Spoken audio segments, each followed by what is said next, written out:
buenas tardes. Da inicio a la sesión pública del Tribunal Electoral convocada para esta fecha. Secretaria General, por favor, procede y verifique el quórum legal y dé cuenta con los asuntos programados para esta sesión. Con su autorización, presidente, me permito informarle que se encuentran presentes 3 magistrados integrantes del Pleno, por lo que existe el quórum legal para sesionar y las determinaciones que se tomen serán válidas. Por otra parte, los asuntos enlistados para esta sesión pública son los siguientes. 1. Proyecto de sentencia del juicio para la protección de los derechos político-electorales del ciudadano, identificado con la clave PEN JDC 032-2017, promovido por María Concepción Medina Morales, Angélica Vallejo Yáñez y Pablo Roberto Cruz Andrade, en contra del presidente y secretario del Ayuntamiento de Marabatío, Michoacán, y aprobación en su caso.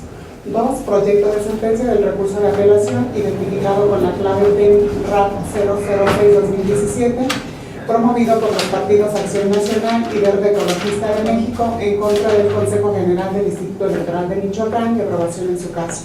3. Proyecto de sentencia del recurso de apelación, identificado con la clave PEN RAP 007-2017, promovido por el Partido de la Revolución Democrática, en contra del Consejo General del Instituto Electoral de Michoacán, y aprobación en su caso. Presidente, magistrado, son los asuntos enlistados para esta sesión. Muchas gracias, secretario. Señor magistrado, está a su consideración el orden del día. Quienes estén por la afirmativa, a favor de manifestarlo de la forma acostumbrada. Aprobado por unanimidad. Secretario, por favor, continúe con el desarrollo de la sesión. Con mucho gusto, presidente. Me permito informarle que el primer, segundo y tercero de los asuntos enlistados corresponden al juicio ciudadano 32 y a los recursos de apelación 6 y 7, todos de este año. Muchas gracias, licenciada Oliva Guzmán Zamudio. Por favor, si vas a dar cuenta con los asuntos circulados, con los proyectos circulados por la ponencia a mi cargo. Con su autorización, magistrado presidente, señores magistrados, doy cuenta conjunta con los medios de impugnación citados por la secretaria. En primer lugar, respecto al juicio ciudadano promovido por diversos regidores del Ayuntamiento de Marabatío, Michoacán, a fin de impugnar la indebida notificación de la convocatoria a la sesión extraordinaria realizada el 12 de septiembre de este año, al considerar que no se efectuó en los términos del artículo 28 de la Ley Orgánica Municipal del Estado de Michoacán. En el proyecto se propone declarar infundado dicho motivo de disenso, ello en virtud de que de las constancias allegadas por las autoridades responsables se acredita que, contrariamente a lo aludido por los actores, y no obstante que de manera genérica solamente señalaron que las notificaciones eran incorrectas, estos sí fueron debidamente notificados de la convocatoria a la sesión en comento. Lo anterior se considera de ese modo porque en principio las convocatorias fueron emitidas por el presidente municipal de Marabatío, Michoacán, y la citación se realizó por la Secretaría del Ayuntamiento, quien por su parte es la facultada para notificarlas. Asimismo, se desprende que se dirigieron de manera personal, señalándose en todas el lugar, día y hora para la realización de la sesión, asentándose también los puntos a tratar en el orden del día y que se verificaron con la anticipación debida, adjuntándose al respecto la documentación para el desarrollo de la sesión, siendo el caso que la citación se llevó a cabo en la oficina de regidores a través de la Secretaría de Regidores. En relación con este último, el reglamento de la Administración Municipal del Ayuntamiento de Marabatío prevé que el personal administrativo encargado de la oficina de regiduría tiene entre sus funciones controlar la correspondencia y asegurarse que todas firmen de enterados, tal como en el caso de las convocatorias a las sesiones. Por tal razón y a efecto de tener por acreditado dicho requisito, se requirió información a la Secretaría de Regidores a fin de que señalara la forma en cómo se hacía del conocimiento de estos a las convocatorias a las sesiones, señalando al respecto que tenía la orden de los actores de que toda la documentación que llegue a la oficina cuando ellos no estén presentes se los hagan saber de manera inmediata vía telefónica a sus dispositivos móviles, siendo el caso que ello fue hecho del conocimiento de los actores sin que se hubieran pronunciado o controvertido lo señalado. En ese sentido, con independencia de si fue correcta o no la forma en que la Secretaría de Regidores hizo del conocimiento de los actores dicha convocatoria y de que no se aseguró que hubiesen firmado de enterados, de las circunstancias descritas se genera la certeza de que la citación hecha por la Secretaría del Ayuntamiento a la sesión extraordinaria del 12 de septiembre surtió sus efectos. Consecuentemente, en el proyecto se propone declarar inexistente la violación a los derechos político-electorales en su vertiente de desempeño del cargo. Por otra parte, en relación con los recursos de apelación 6 y 7 del presente año, en el proyecto que se pone a su consideración, primeramente, al advertirse una conexidad en la causa e identidad del acto impugnado, se propone la acumulación del expediente TERRAP 07-2017 al TERRAP 6 del mismo año, por ser este el primero que se interpuso y registró ante este órgano jurisdiccional. Ahora, en el proyecto que nos ocupa se analizan los motivos de disenso, agrupándolos bajo los dos temas: derechos de autodeterminación y autoorganización, y el de indebida motivación a la petición de aplicar criterios más amplios. En relación con el primero, los institutos políticos actores aducen que los lineamientos aprobados en el acuerdo impugnado, en particular en la parte conducente a la metodología y aplicación de la paridad transversal en los distritos y municipios, violentan sus derechos de autodeterminación y autoorganización al establecer un procedimiento de selección de sus candidatos, resultando restrictivo e impositivo. Se propone calificar en una parte infundado y en otra inoperante, virtud a que, contrario a lo sostenido por los actores, la responsable solamente atendió a su obligación de fijar reglas para garantizar la paridad a través de una metodología de bloques, reconociendo y respetando el deber de los partidos de establecer los criterios para, dentro de esos bloques, determinar a sus candidatas y candidatos, siempre y cuando se respete el principio constitucional de la paridad de género en la postulación de candidaturas. Además de que los agravios no se desprenden que combatan con argumentos tendentes para ello el ejercicio de la facultad reglamentaria del Instituto Electoral Local, como tampoco el hecho por sí mismo de haber fijado tales reglas, ni la metodología por bloques, sino en todo caso su argumentación sustancialmente la hicieron descansar en el hecho de que, para conformar los aludidos bloques, desde su perspectiva, debe realizarse con base en la información de los últimos 3 procesos electorales, pero sin desestimar la aplicación de los artículos 71 del Código Electoral y 3.5 de la Ley General de Partidos Políticos, en cuanto a que en ningún caso se admitirán criterios que tengan como resultado que alguno de los géneros le sean asignados a aquellos municipios o distritos en los que el partido haya obtenido los porcentajes de votación más bajos en el proceso electoral anterior. Asimismo, en relación a los argumentos en que aducen vulneración a los artículos 95, inciso D y F, 101 y 105 del entonces vigente Código Electoral del Estado, también se propone calificar de inoperantes, ya que al tratarse de disposiciones ya derogadas, se imposibilita material y jurídicamente su estudio, además de que aún soslayando esto, es decir, adecuándolos a la normativa vigente, no se trastocan con los lineamientos, puesto que estos, como ya se dijo, tienen por objeto hacer efectivo el principio de paridad de género en la postulación de candidatos. Por otra parte, en relación al tema de la indebida motivación de aplicar criterios más amplios, se propone su inoperancia, pues del escrito de demanda de los partidos Acción Nacional y Verde Ecologista de México no se desprenden argumentos tendentes a desvirtuar las razones anteriores o, en su caso, a señalar por qué no fueron correctas las planteadas por el presidente del Instituto Electoral de Michoacán en la sesión del Consejo General en que se aprobaron los lineamientos. En ese sentido, ante lo infundado e inoperante de los motivos de disenso, se propone en el proyecto confirmar en su parte conducente el acuerdo impugnado. Es la cuenta, señores magistrados. Muchas gracias, licenciado Oliva. Señores magistrados, si gustan por cuestión de orden, primero sometemos a consideración el proyecto del JDC 32 y pasamos a su votación y posteriormente el de los recursos de apelación. En ese sentido, está a su consideración el proyecto de sentencia del Juicio Ciudadano 32 de este año. Al no existir intervenciones, secretario, por favor, tome la votación. Con mucho gusto, presidente. Magistrados, en votación nominal se consulta, se aprueba el proyecto de sentencia del Juicio Ciudadano del que se ha dado cuenta.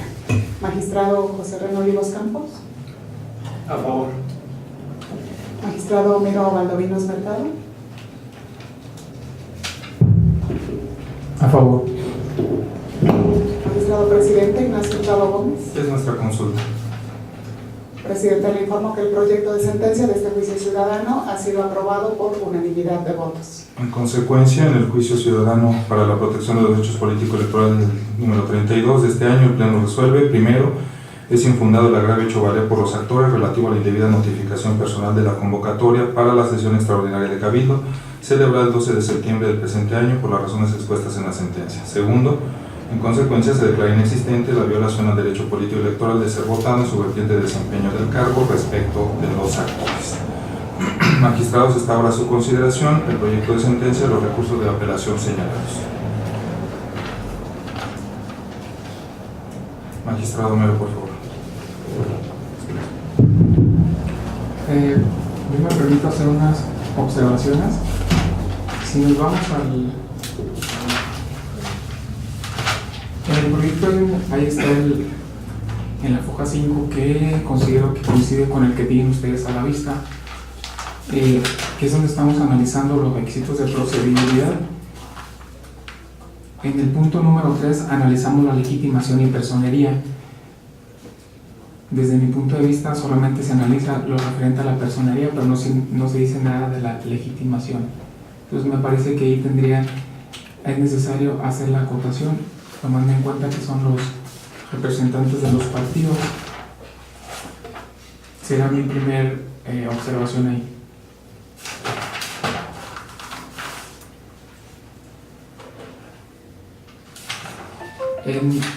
Al momento que se abordan que se hace un resumen de los agravios que hacen valer en el RAP 6, que es el PAN y el Partido Verde Ecologista de México. A mí me parece que en el agravio identificado con el número 3, donde se hace el estudio referente al que alegan ellos, que es el inconstitucional porque se viola el artículo 41 constitucional. Desde mi punto de vista, el agravio queda corto porque ellos en la foja 10 de los agravios que hacen valer lo están haciendo, lo argumentan en el sentido de que se viola el 41 constitucional, fracción primera, párrafo tercero, pero en relación o el argumento que ellos hacen valer es la violación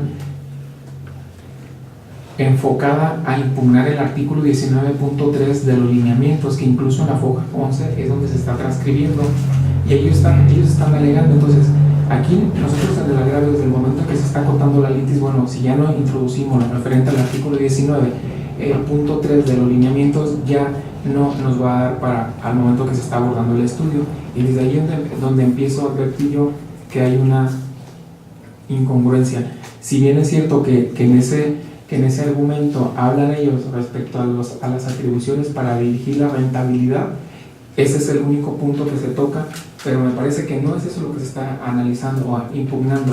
Es decir, que no están diciendo ellos que el artículo 41 fracción de la Constitución, y que ellos señalan la fracción, que la vuelvo a repetir, como dicen en fracción primera, párrafo tercero, en cuanto a la rentabilidad, pero falta este punto que más adelante lo voy a acotar, y es donde se desprende que no hay esa congruencia para nosotros poder contestar lo que efectivamente se está alegando. Después venimos a la foja 10.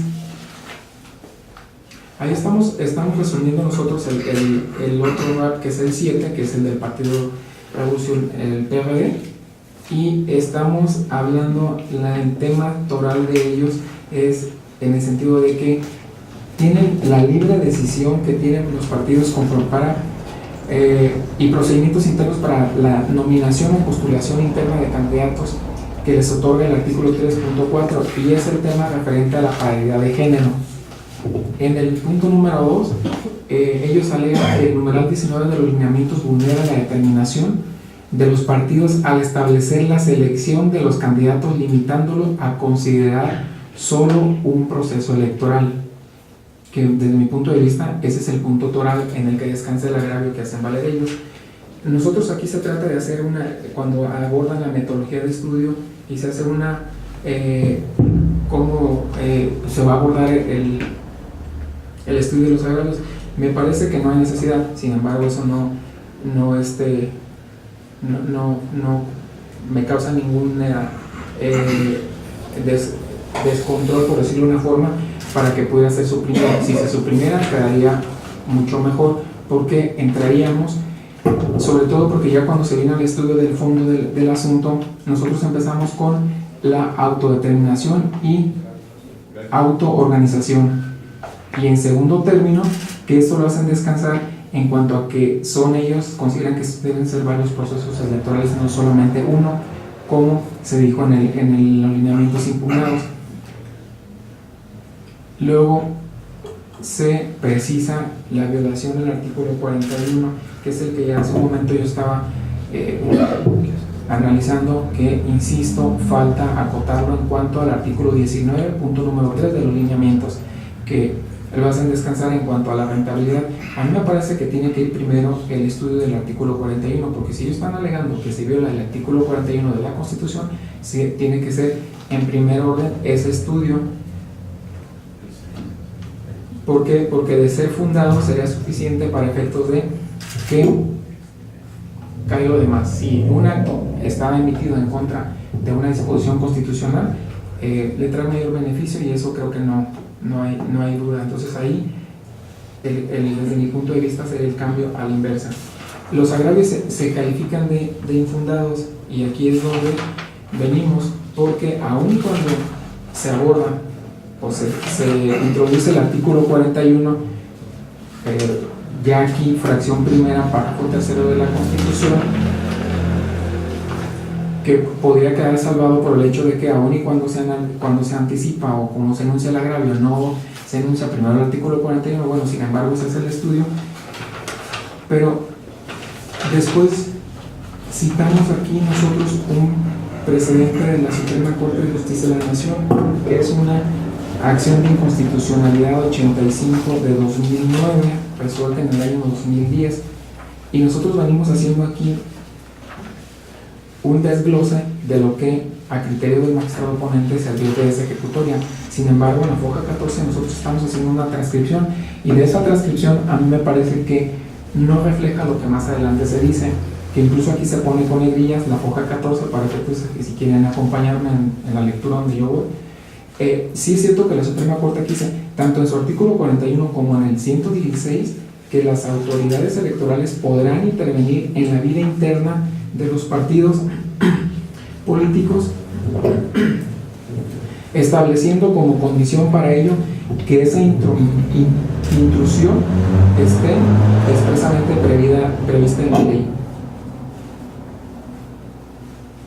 Pero a mí me parece que ese no es el tema de la discusión. No se está discutiendo si pueden o no pueden intervenir en la vida interna de los partidos políticos, porque como se anticipó ya cuál era el análisis. Entonces a mí me parece que este aspecto de la ejecutoria no ayuda, y más porque en la hoja siguiente nosotros estamos diciendo que de lo anterior que la trascendencia de los principios anotados desde la perspectiva constitucional nos lleva a deducir que, y aquí señalamos 5 puntos que yo no los alcanzo a advertir, se desprendan de la ejecutoria. Entonces esa es la parte que también yo le advierto que no tenemos esa congruencia, porque no veo de dónde se desprenden, y no se justifica aquí si es de la ejecutoria, pero si acabamos de leer la ejecutoria y acabamos de transcribir el artículo 41 constitucional, no veo de dónde salga más porque en el punto último decimos, sin embargo, también les establece la obligación de prever las reglas para garantizar la paridad de géneros, la paridad entre los géneros. Si yo me regreso a lo que transcribimos aquí, yo no advierto que hable de ese punto. Continuamos con el legislador ordinario, transcribimos algunas disposiciones, que esas disposiciones pues tocan el tema central en la paridad de género, cuando, insisto, si nosotros desde un principio venimos hablando de la autoorganización, ya el 34 sí nos habla de la autoorganización y funcionamiento. En la foja 18 nosotros hacemos un desprendimiento de que de los dispositivos se desprenden tales aspectos, dos que son los que me causan a mí ahí que no le veo, que la elaboración de los documentos básicos y decimos los procedimientos y requisitos para la selección de sus precandidatos y candidatos a cargos de elección popular, los procesos deliberativos para la definición de sus estrategias políticas. Me parece que son temas que no están ligados con el punto que nos ocupa, y creo que eso, lejos de ayudarnos desde mi punto de vista, no ayuda para disipar el tema que estamos analizando. Entonces, no le encuentro yo por qué tendríamos que introducir esta parte más cuando seguimos en suma. Por mandato constitucional y legal, los partidos políticos tienen la libertad de autodeterminación, y esto implica el derecho a crear y establecer sus propias normas, así como a definir la forma de gobierno y organización. Pero si me atraso un poquito lo que voy a leer, no le encuentro yo cómo, en base a lo que transcribimos, lleguemos a esa conclusión. Después, a la postre, decimos, ahora en el caso concreto, los institutos políticos actores se duelen de que los lineamientos aprobados en el acuerdo impugnado, en particular en la parte conducente a la metodología y aplicación de la paridad transversal en los distritos y municipios, violentan los derechos de autodeterminación y autogobierno.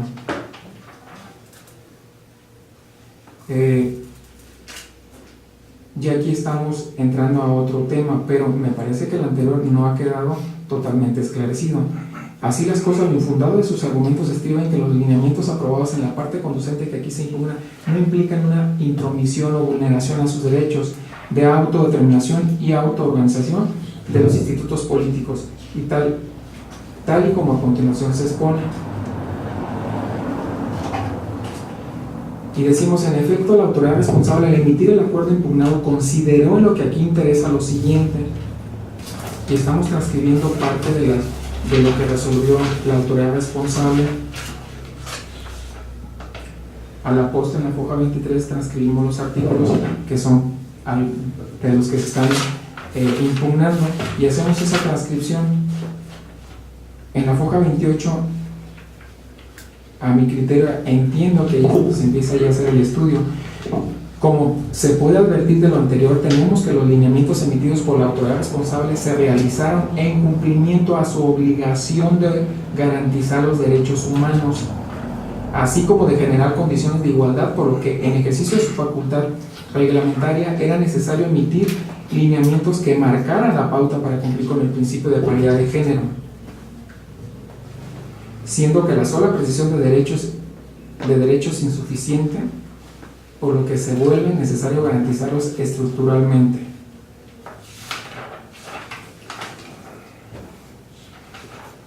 Entonces aquí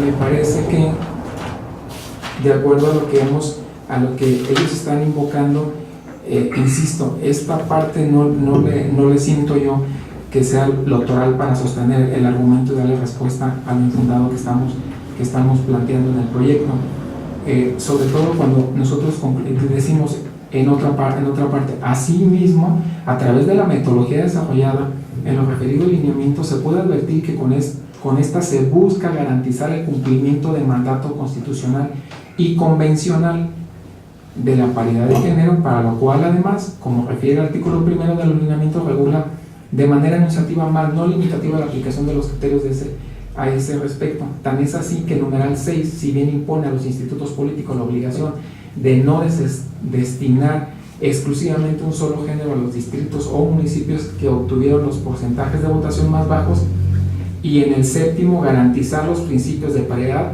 y alternancia en las convocatorias de sus procesos internos. De esa forma que para ello también se establecen los bloques para el porcentaje de votación que habrá de considerarse, y en las cuales los partidos políticos podrán seguir manejando su margen de operatividad en la forma que así lo determinen, solo que cumpliendo con la paridad transversal, para lo cual la autoridad responsable, a fin de ser efectivo dicho principio, es decir, evitar un sesgo discriminatorio en contra de alguno de los géneros, clasificó los bloques en bajo, media y alto, atendiendo al porcentaje de votación del último proceso electoral.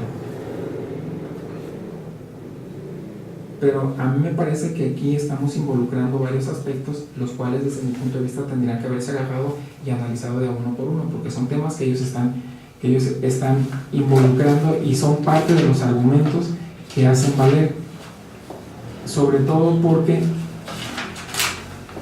si nos vamos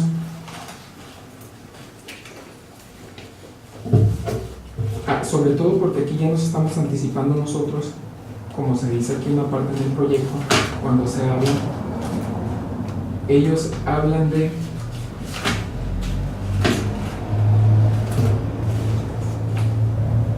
nosotros estamos aquí atendiendo al porcentaje de votación del último proceso electoral, cuando ellos hacen valer un argumento en el sentido que no debe ser el último, sino introducen otra que deben ser 3 y que lo hacen valer o lo señalan en la hoja de los agravios, lo ponen a manera de ejemplo en la hoja 10. Dice: el PAN en 2015 ganó 8 presidencias municipales y 2 distritos locales. En 2011 ganó 28 presidencias municipales y 5 diputaciones locales, por lo cual, sin hacer un estudio extensivo, queda claro que la segunda opción nos da una mejor rentabilidad general, lo cual es más justo y equitativo para el registro de candidatos en paridad de género. Entonces, si aquí nosotros ya no estamos anticipando que, como bien lo hizo, que el porcentaje es el último proceso electoral, me parece que tendría que haber quedado clarificado porque esa parte, más porque ellos están haciendo valer ese argumento.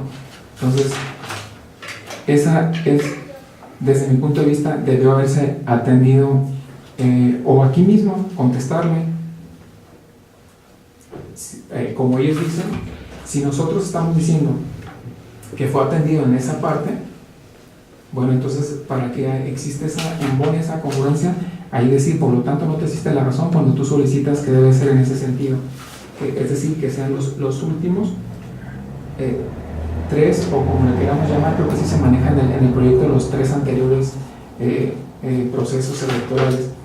En otra parte también, en la hoja 30, en el segundo párrafo, iniciamos: este último es así, ya que contrariamente a lo sostenido por los actores, la responsable solamente atendió a su obligación de fijar reglas para garantizar la paridad a través de una metodología de bloques, reconociendo y respetando el deber de los partidos de establecer los criterios para, dentro de esos bloques, determinar a las candidatas y candidatos, siempre y cuando se respete el principio constitucional de la paridad de género en la postulación de candidaturas.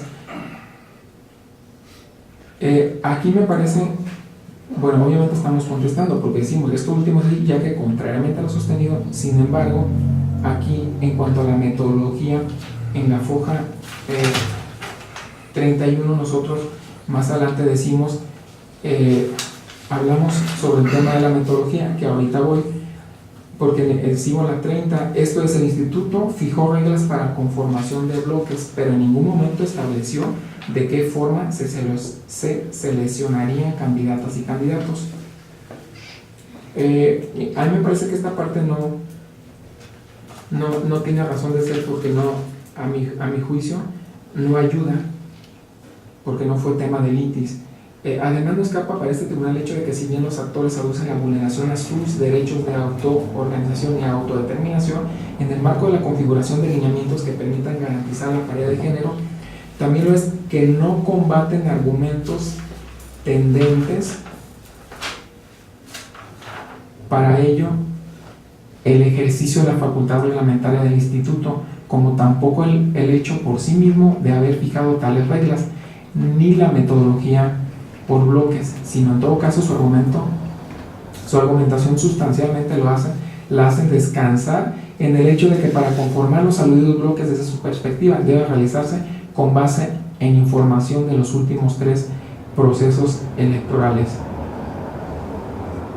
Pero anteriormente nosotros estábamos calificando que la metodología era la correcta. Entonces me parece que si estamos entrando a esa la metodología, pues de una vez entrarle y decirle, pero aquí pareciera que estamos metiendo una inoperancia cuando el agravio se calificó de infundado. Entonces esa parte también me parece que es importante que se aclare, o bien anticiparlo: infundado pero inoperante en una parte, En efecto, por lo que ve el argumento de los actores respecto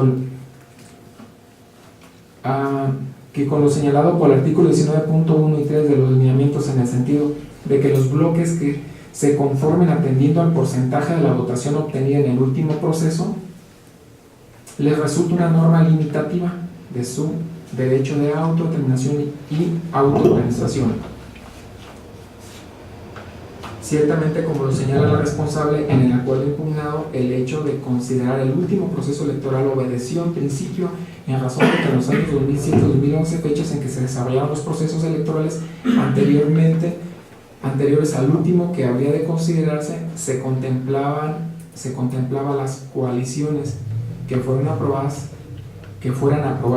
aparecían bajo un mismo emblema, en tanto que la distribución de los porcentajes de votación que correspondería a cada partido político se establecería en el convenio, por lo que no existía un parámetro para determinar la votación por la sesión electoral que le tocaría a cada partido político, lo que imposibilitaba obtener su votación por distrito o por municipio para el caso de la elección de ayuntamiento.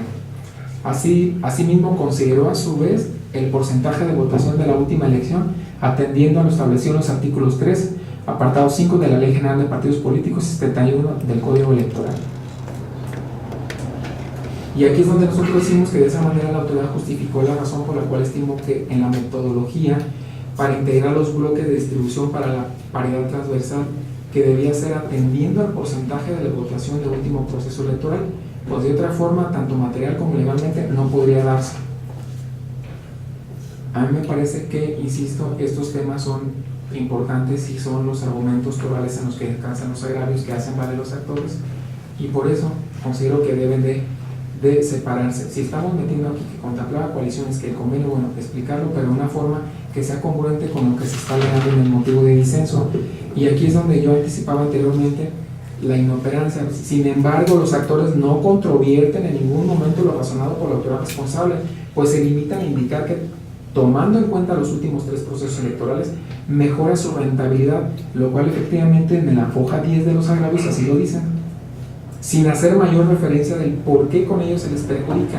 Pues finalmente, como ya se dijo, la responsable atendió a la normatividad que establece que en ningún caso se admitirán criterios que tengan como resultado que alguno de los géneros les sean asignados exclusivamente a aquellos distritos o municipios en los que el partido haya obtenido los porcentajes de votación más bajos en el proceso electoral anterior.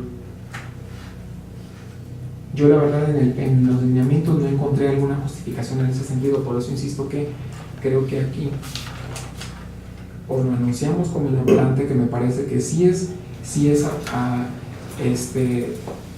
en un momento dado para atender este agravio, atendiendo, como lo hemos hecho en muchos proyectos, atendiendo a la causa de pedir, que sí será necesario darle una respuesta.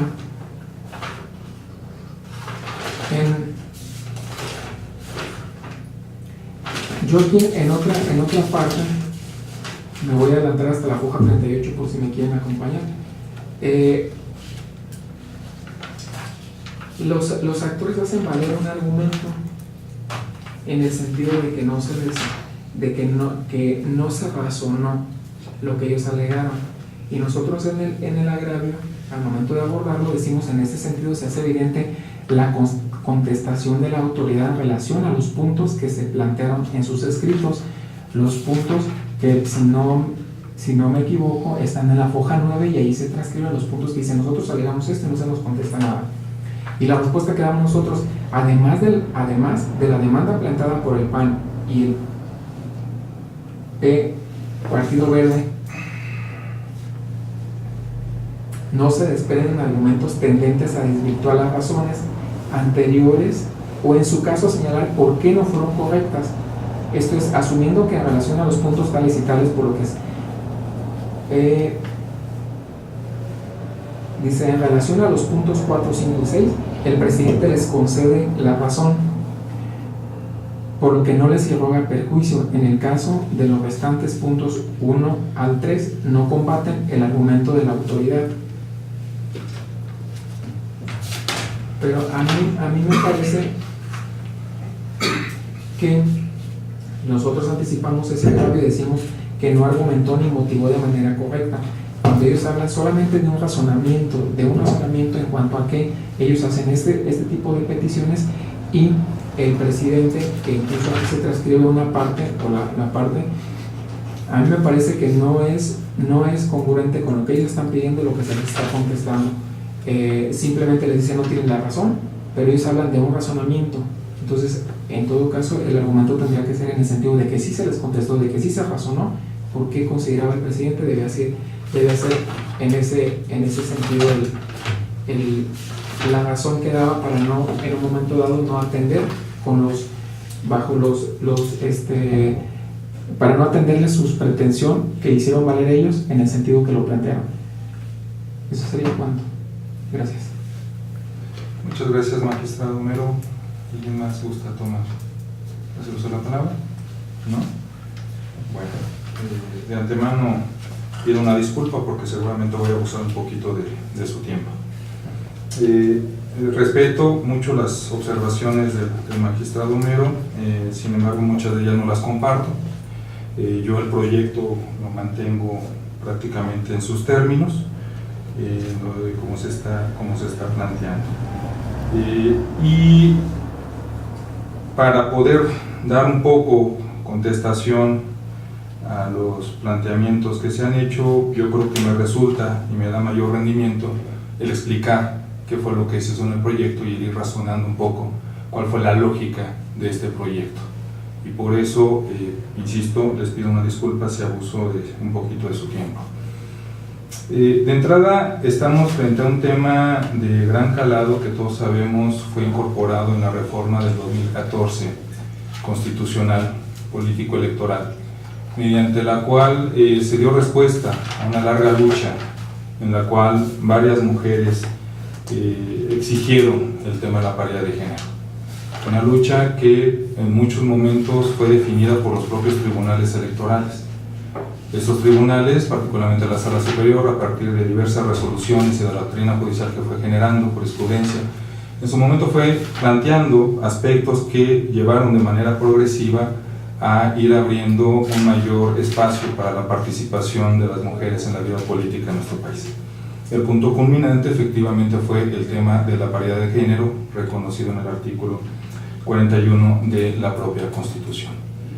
A partir de ahí, su puesta en práctica, o su primera puesta en práctica fue en el 2015, ¿no? Y a partir de ahí, las autoridades tuvieron que establecer algunas reglas, precisamente para que esta paridad se volviera equitativa, y como lo dicen varios precedentes, para que no se generara un fraude a la ley, es decir, para que no se generaran condiciones donde aparentemente se cumplía la ley, pero que de manera indirecta o tergiversada se pudiera violar la ley. Y en ese sentido, en varias resoluciones, los tribunales y la Sala Superior avaló precisamente la llamada metodología por bloques. Esta metodología por bloques lo que busca es efectivamente, ante la regla o el principio constitucional de que no puedes darle los distritos perdedores, por decirlo de alguna manera, a las mujeres o a un solo género, entonces se buscó una forma en que fuera operativo y precisamente evitar ese sesgo en contra de la propia paridad. Y en ese contexto se inscribe este asunto. Creo que el tema es relativamente sencillo, digo, ya una vez puesto en papel y una vez hecho todo el análisis y todo el estudio, creo que el asunto se reduce a un solo tema. Por eso en algunos momentos decimos, es que no planteó argumento tendente a combatir la metodología, no es que el partido o los partidos estén en contra de la metodología de bloques. No es que los partidos estén en contra de algunas cuestiones, incluso no estén en contra de la facultad reglamentaria del instituto. O sea, el propio instituto tiene esa facultad, tiene que hacer operativo ese tema. Lo han hecho todos los institutos prácticamente del país, lo hizo el INE a través de su reglamento y lo hizo a través de acuerdos, pero eso no lo combate el partido. Está de acuerdo en la facultad reglamentaria, está de acuerdo en que se tiene que llevar a cabo, incluso está de acuerdo en el sentido de que se tiene que respetar la paridad de género. El único punto prácticamente donde se reduce toda su argumentación, ¿sí?, es en el hecho de que desde su perspectiva, el hecho de que la rentabilidad, entendida como el porcentaje, ¿sí?, o los porcentajes, se determinen en base al último proceso electoral, ellos consideran que eso no genera una mayor rentabilidad. Ellos lo que dicen es, consideremos los últimos tres procesos electorales, pero ojo, Ellos hablan de distritos ganadores, no de porcentajes. El artículo 71 y el 5, si mal no recuerdo, de la LEGIPE son muy claros en hablar de porcentajes, no de distritos o municipios ganadores. Entonces, aguas con eso, ¿sí? Entonces, ellos lo que dicen es, tómame los últimos tres, o sea, considérame para efectos de medir y de ponderar la rentabilidad, considérame los últimos 3 procesos electorales. ¿Sí? Lo que le dice la autoridad es, solamente voy a tomar en base el último proceso electoral y voy a tomar como base los porcentajes, evidentemente, de la población. Creo que a eso es a lo que se reduce el asunto, ¿sí? Independientemente de cualquier otra consideración. Obvio, ¿cuál es el argumento que ellos ponen por delante? El tema de la autodeterminación. ¿Por qué? Porque evidentemente hay disposiciones, y aquí se plasman en el proyecto, donde se dice claramente que los partidos serán los que tendrán que postular los candidatos, que ellos tendrán que publicitar y fijar las reglas para la postulación de candidatos respetando la paridad de género. Nosotros lo que le decimos es, sí, es cierto, claro que tienes esa autodeterminación, claro que tienes ese autogobierno, claro que tú lo tienes que definir, claro que tú vas a poner las reglas, pero dentro de un margen. ¿Cuál es ese margen? El bloque que está estableciendo la metodología aprobada por el Instituto Electoral de Michoacán. Dentro de ese bloque, muévete como tú quieras, establece las reglas que tú quieras, establece los criterios que tú quieras, solamente respétame la paridad de género, pero en ese bloque, ¿sí? Entonces, insisto, en esa medida o bajo esa lógica es que nosotros en la ponencia construimos evidentemente el proyecto. De entrada, efectivamente, atendemos los criterios donde establecen que el juzgador tiene que interpretar lo que nos dicen los justiciables, ¿sí? Y a partir de ahí, precisamente, nosotros configurar los agravios. Empezamos diciendo que efectivamente, de manera medular, ¿sí?, ellos están considerando que la parte de la rentabilidad de la metodología es lo que les considera o vulnera su derecho de autodeterminación y autogobierno. Insisto, es lo que están diciendo ellos. O sea, me violan mi autodeterminación porque me estás condicionando la postulación de los propios candidatos, ¿no? Y posteriormente desglosamos efectivamente los agravios de los partidos, primero del recurso de apelación 6, ¿no?, del PAN y del Verde, y posteriormente los del PRD, que son en algunos puntos son prácticamente muy parecidos. PAN, PRD y Verde señalan lo mismo. En el momento, dicen ellos, en que tu instituto estás fijando como criterio el que solamente se tome como base el último proceso electoral, en ese momento estás transgrediendo mi autodeterminación y mi autogobierno. A eso se reduce.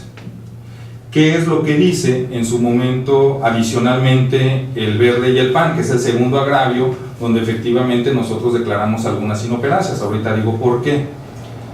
Ellos lo que dicen es, adicionalmente en la sesión de consejo, yo hice 2 peticiones ante la autoridad y no se me contestaron y no se me motivaron. Como voy a comentar ahorita, sí se contestaron y sí de alguna forma se le motivaron. Y por eso es precisamente la inoperancia. Ya una vez que definimos ese punto, en el proyecto nosotros establecemos la metodología de estudio como se ha hecho en otros asuntos, es decir, cómo lo vamos a analizar, cómo lo vamos a abordar.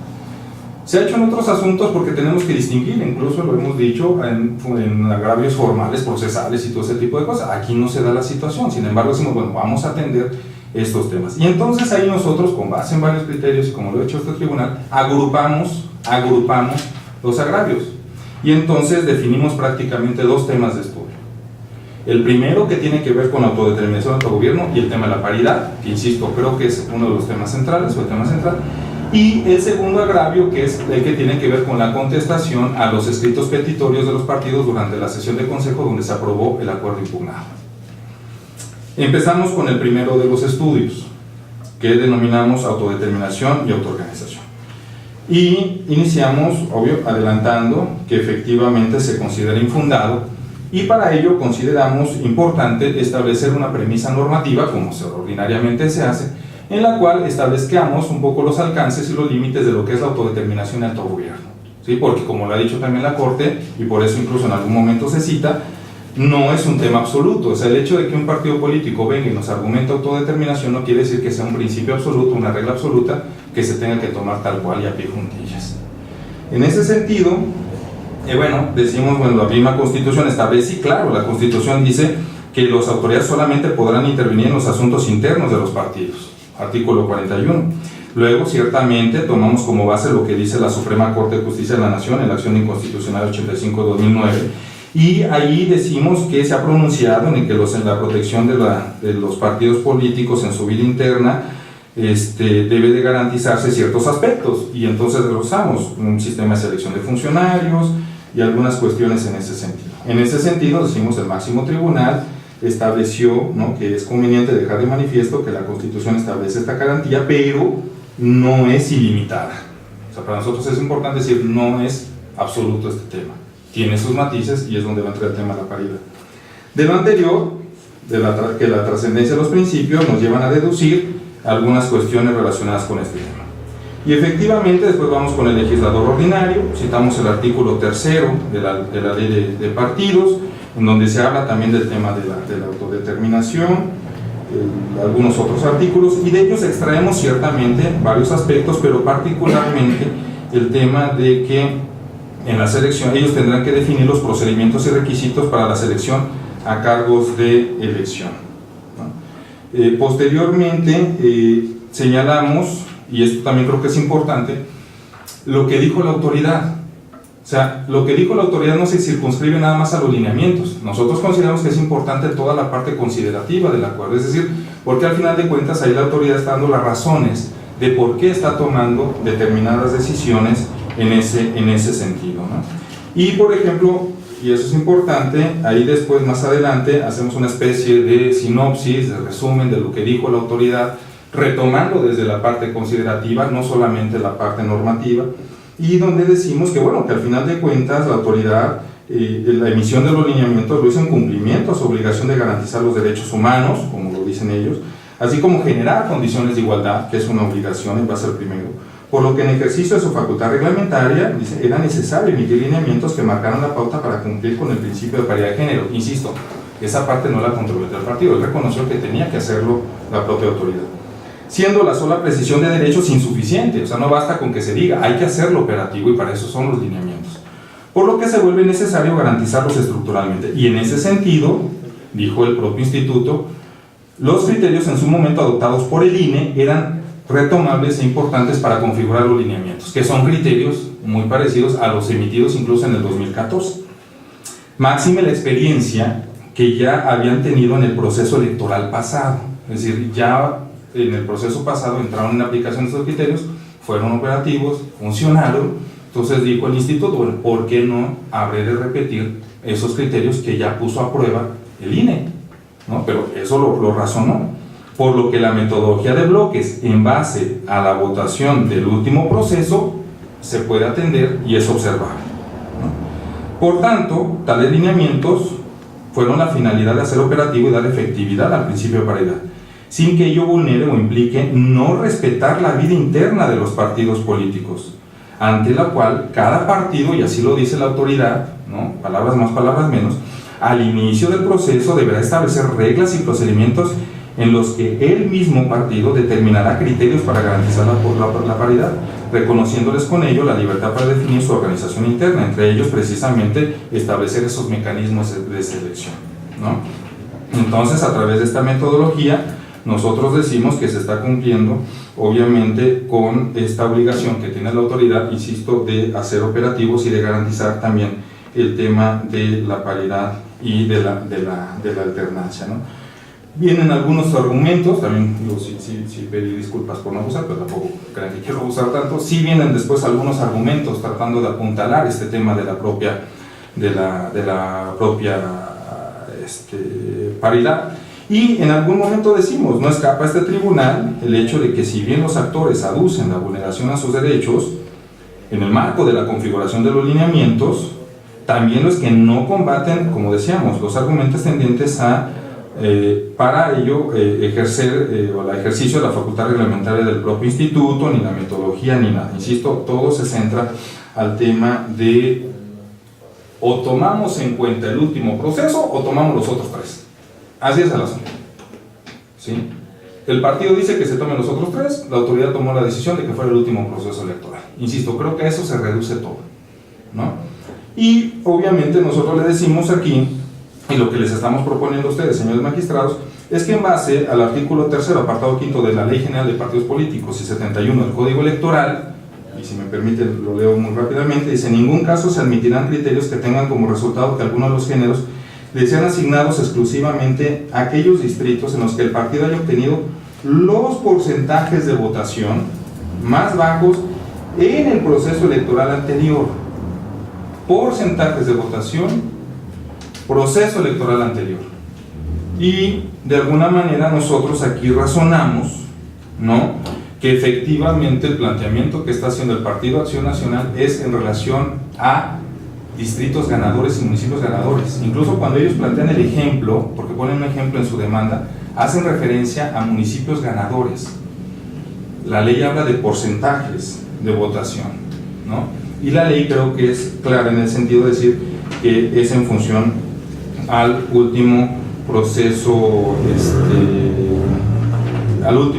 electoral y no los últimos 3 procesos electorales. Ciertamente hacemos referencia a la lógica del 2014, porque también ahí ese es un punto que no logra, creo yo, muy respetuosamente lo digo, creo que no logra salvarse en los planteamientos de los partidos actores. Ellos dicen: tómame en cuenta los últimos 3 procesos electorales, está bien, el último tal vez no haya problema, pero resulta que del 2014 para atrás el esquema de coaliciones era distinto. ¿Y qué implicación tiene eso en el asunto? Bueno, pues los que sabemos, ¿no?, todos sabemos más bien, que el esquema de coaliciones antes del 2014 implicaba ir la votación por un emblema. Recordarán ustedes que en aquel entonces las coaliciones eran a través de convenios de coalición, y en el convenio de coalición se establecían los porcentajes de votación que se iban a asignar a cada uno de los partidos que formaban parte de la coalición, ¿sí? Y se establecía un solo emblema, y ese emblema era el único que aparecía en la boleta. Es decir, no es el esquema actual donde aun cuando vayan en coaliciones, ¿sí?, aun cuando vayan en coaliciones, de todos modos cada emblema de partido aparece de manera independiente en la boleta, y cada partido va por su propia votación. Entonces la pregunta también que en algún momento nos hacíamos es: bueno, ¿y cómo vamos a calcular los porcentajes de votación del proceso del 2007 y del 2004? ¿Sí? Cuando era una sola votación para el propio partido político. Entonces ahí también el argumento, incluso así también lo razona la propia autoridad en el acuerdo impugnado, ¿no? Y bueno, un poco cerrando, hacia allá donde vamos. Y bueno, al final de cuentas hay una serie de artículos que él invoca, los partidos, nosotros decimos que son inoperantes porque realmente no tienen, además muchas de esas cuestiones están relacionadas con lo que previamente se va contestando. Y por último, ciertamente está el segundo de los temas. El segundo de los temas que adelantaba hace rato tiene que ver con la indebida motivación de la aplicación, de la petición de aplicar criterios más amplios por parte de los partidos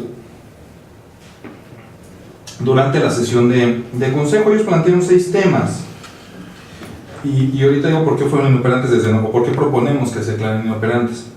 Porque el primero de ellos insiste en el mismo tema: que se puedan realizar los bloques de alta, media y baja considerando los últimos 3 resultados de los procesos electorales. 2. Se pueda considerar a un municipio o distrito como ganador habiendo obtenido por lo menos una vez el triunfo en alguno de los últimos 3 procesos electorales. Que en las coaliciones o candidaturas comunes en las cuales los partidos impugnados hayan formado parte, si están de acuerdo los partidos involucrados, se puedan utilizar estos conceptos para obtener la paridad de género y la rentabilidad electoral. Nosotros lo que decimos de una vez: estos 3 temas están relacionados con todo lo que ya se estudió. Sí, con todo lo que ya se estudió. Además, en la sesión de consejo, el propio consejero presidente del Instituto Electoral les dijo prácticamente lo mismo. O sea, eso es parte de los lineamientos, ¿no? Y aquí no nos vienen a decir algo más. Nada más dicen: es que no motivó. Sí, pues, pero ¿por qué no motivó bien? Es que es incorrecto. Sí, pues, pero ¿por qué? Y no encontramos una respuesta a esa pregunta y por lo tanto, por eso la propuesta de inoperancia. Y luego, en el resto de ¿cómo se llama? Y en nosotros las otras peticiones, la propia autoridad de alguna manera les dio la razón. Le digo: pues, ciertamente, o sea, es que dicen, no se está violando tu autodeterminación, en el acuerdo está muy claro, y en ese punto prácticamente de alguna forma les dio la razón, o el instituto le dio la razón en algunos puntos, ¿no? Entonces realmente pues eso no les estaba generando o no les generaba ningún perjuicio, que son los puntos 4, 5 y 6, les da la razón, dicen: pues efectivamente pues tú tomas tus criterios como partido, como coalición o candidatura, si así lo estableces, vuelvo a lo mismo, dentro del margen de los bloques, ¿no? Que en el caso de las candidaturas y coaliciones se forme una sola rentabilidad, pues es lo que dice el convenio, prevé algunos casos o supuestos en los cuales, cuando se dé la situación de una coalición o de una candidatura, tendrán que fusionarse y sumarse ahí los porcentajes de votación. Entonces, eso también está resuelto ya en los lineamientos. Y por último, dice, los que nos señalen nuestros estatutos, reglamentos y convocatorias, nadie ha dicho que no, se te está respetando tu autodeterminación, y si en tus estatutos y eso están ciertas reglas que te permitan maximizar la paridad de género, adelante con ellas. Entonces, esos 3 puntos que ellos estaban planteando, pues desde la perspectiva de la ponencia, pues no le genera ningún perjuicio. Entonces, ¿para qué te los contesto? O sea, por eso precisamente la inoperancia. E insisto, y regresando a los otros 3 primeros puntos, pues ya se te dio una contestación con todo el estudio previo, y además la propia autoridad así lo dice, y además tú no me dices por qué es incorrecto lo que está diciendo la autoridad, ¿no? En suma, señores magistrados, ese es el proyecto de la cuenta, esas son las razones y la lógica del proyecto, y muy respetuosamente, como se los adelanté, yo mantendría el proyecto en sus términos y continúa a su consideración. Muchas gracias. Si no hay alguna otra intervención, secretaria, por favor, someta a votación el proyecto. Con mucho gusto, presidente. Magistrados, en votación nominal, se consulta si aprueban el proyecto de sentencia de los recursos de apelación de cuenta. Magistrado José René Olivos Campos. A favor. Magistrado Homero Valdominos Mercado. Como lo anticipé, anuncio el voto concurrente. Estoy de acuerdo con el sentido, pero no con el tratamiento y la argumentación que se plasma. Me reservo el derecho de agregar el contenido de mi voto. Gracias. Gracias. Solo precisando entonces a favor con el voto concurrente. Con el sentido. Magistrado presidente Ignacio Hurtado Gómez. Es nuestra consulta. Presidente, le informo que el proyecto ha sido aprobado por unanimidad en cuanto al sentido, con el voto concurrente del magistrado Homero Valdominos Mercado. Perdón. Muchas gracias, secretaria. En consecuencia, este pleno resuelve. Primero, se decreta la acumulación del expediente TENRAP 007-2017 al diverso TENRAP 006-2017 por ser el primero que se recibió en la oficialía de partes de este tribunal. En consecuencia, gloses de copia certificada de la resolución a los autos del expediente acumulado. Segundo, se confirma el acuerdo identificado con la clave CG-45/2017 en la parte que fue materia de impugnación en los términos del fallo. Secretaria, por favor, continúe con el desarrollo de la sesión. Le informo, presidente, que han sido agotados los asuntos enlistados para esta sesión. Muchas gracias, señor magistrado. Se declara cerrada esta sesión pública. Muchas gracias a todas y todos.